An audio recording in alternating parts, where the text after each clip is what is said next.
फरीहा सुबह सवेरे कामयार के घर पहुंचती है। इसका मकसद सिर्फ एक ही होता है कि आयरा को अपनी आंखों से देखना या जांच कर वो कामयार के साथ क्या कर रही है।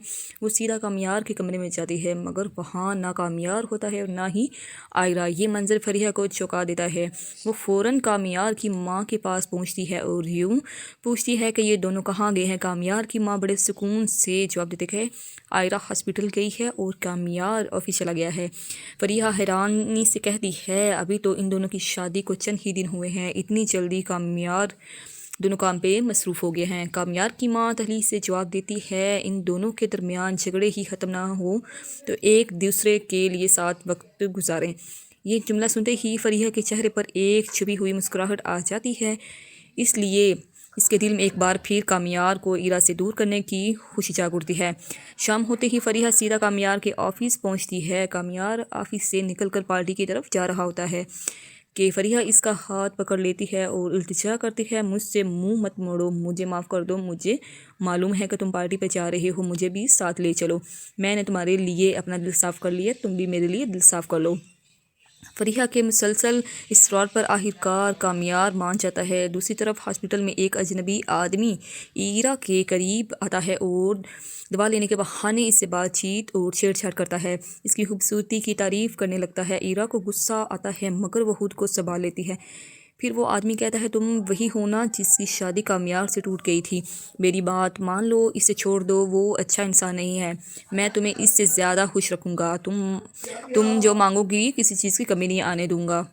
ये बात इरा के दिल को छू लेती है। वो जज्बाती हो जाती है और खामोशी से वहाँ से चली जाती है। इधर पार्टी में कामयार ज़रूरत से ज़्यादा शराब पी लेता है।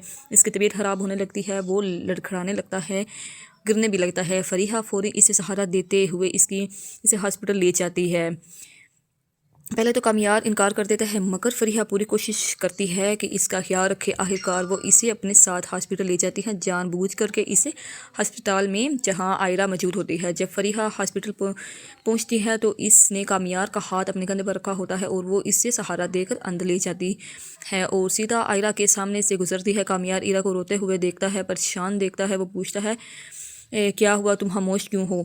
फरीहा डॉक्टर से कहती है, कामयार को चेक करें।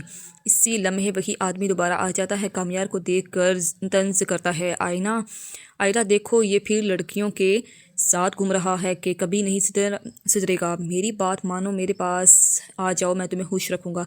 ये सुनते ही कामयार गुस्से से तमला उठता है और इस आदमी को गिरबान से पकड़ लेता है और इसकी खूब पिटाई कर देता है। मुझे यही सुबह से परेशान कर रहा था, कामयार सख्त लहजे में कहता है, अब ये दोबारा नहीं आएगा। आयरा खुद को कामयार को बेड पर लिटा देती है, फिर सुकून से इसका इलाज करती है और इसका ख्याल रखती है। ये सब देखकर फरीहा अंदर ही अंदर जलने लगती है। हसरत इसके दिल को काटने लगता है। ये मंजर बर्दाश्त नहीं कर पाती और खामोशी से वहाँ चली जाती है।